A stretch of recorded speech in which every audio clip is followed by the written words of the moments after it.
Hello student, welcome to my YouTube channel. मैं इससे पहले अगले कक्षा में भी इकोनॉमिक्स पढ़ा चुका हूँ।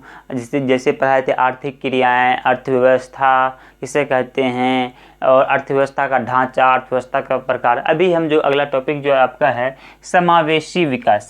समावेशी विकास कहते हैं स्टूडेंट, उस विकास को कहते हैं जिसमें समाज के सभी वर्गों का विकास हो जाए और उसमें कोई ऐसा वर्ग जो ना हो जो अछूता रह जाए। या समाज में गरीब तबके के लोग भी होते हैं, छोटे कास्ट के भी लोग होते हैं, बड़े कास्ट के भी लोग होते हैं, अन्य धर्म के लोग होते हैं। तो मतलब ऐसा विकास हो तो समाज में जो नीचे तबके का हो या अमीर हो या गरीब हो, सब विकास करे। ऐसे विकास को कहते हैं समावेशी विकास कहते हैं। यानी आर्थिक विकास की जिस पद्धति या प्रक्रिया से समाज के सभी वर्गों का जीवन स्तर ऊंचा हो जाए, उससे विकास ऊंचा हो जाए तथा समाज के कोई भी वर्ग विकास के लाभ से अछूता नहीं रहे, तो ऐसे विकास को क्या कहते हैं? समावेशी विकास कहते हैं। अगला है आपका सतत विकास। सतत विकास माना होता है ऐसा विकास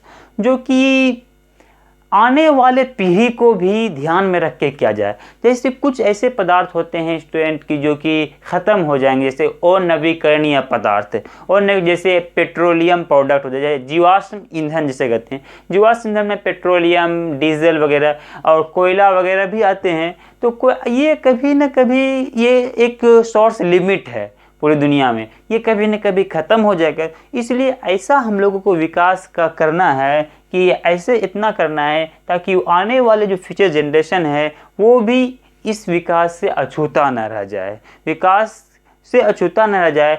कुछ ऐसे पदार्थ हैं जो कि हम लोग पॉल्यूटेड हो रहा है, उसको भी शुद्ध रखना चाहिए। जैसे जल हम लोग तो उपयोग कर रहे हैं अभी, जिस माध्यम भी शुद्ध हो, थोड़ा अभी भी पॉल्यूटेड हो चुका है लेकिन शुद्ध मिल ही रहा है जल।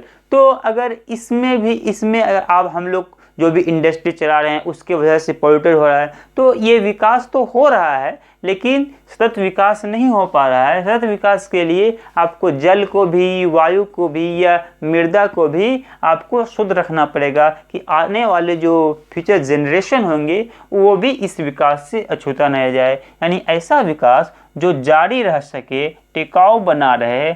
सतत विकास में न केवल वर्तमान पीढ़ी को बल्कि आने वाले जो भावी पीढ़ी है वो भी इस विकास में ध्यान में रखा जाता है।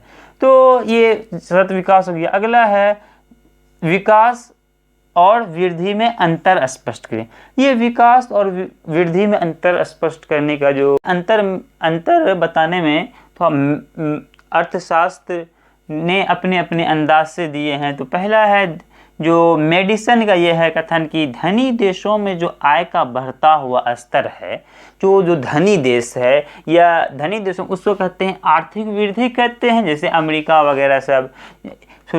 उसी तरह कहता है, जबकि निर्धन देश जो गरीब देश है उसमें अगर विकास हो रहा है तो उसे कहते हैं आर्थिक विकास। इसी तरह और अलग अर्थशास्त्री ने कहा है। अर्थशास्त्री का एक कहना है कि अगर विकसित देशों में अगर कोई चीज़ विकास हो रहा है, डेवलपिंग हो रहा है, तो उसे कहते हैं वृद्धि कहते हैं। अगर विकासशील, जैसे इंडिया विकासशील है, अगर इसमें अगर विकास हो रहा है तो इसे विकास, आर्थिक विकास कहते हैं। ये दोनों अंतर है विकास और वृद्धि में। सभी धनी देशों में आय का बढ़ता हुआ स्तर क्या कहलाता है?